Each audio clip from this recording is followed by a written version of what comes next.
The first important part is we are saying that we need to augment, not replace, but augment a salesperson with additional content that helps them open the door. So content is no longer leave behind, but it's a door opener.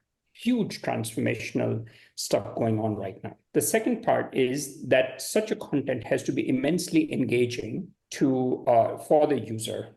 And that has about 90% of time translated into video-rich content.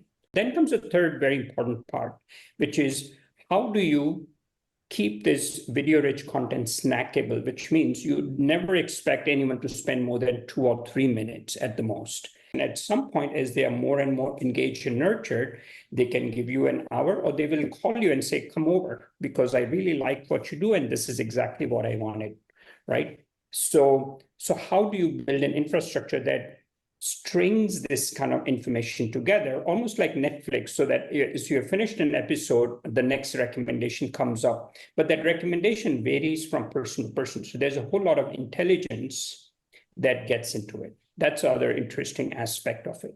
Because, you might go down one path on buying, I might go on completely different. As an example, someone might be price sensitive, someone may be caring about performance, someone else about security, flexibility, etc. So you have to give the right you have to recommend the next right content to the right person.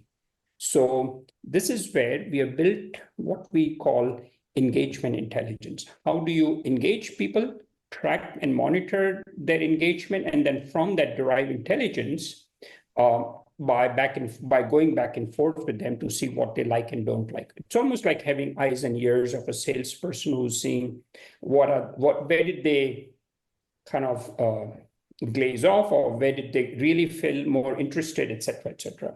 So we are doing that and then continue to engage them.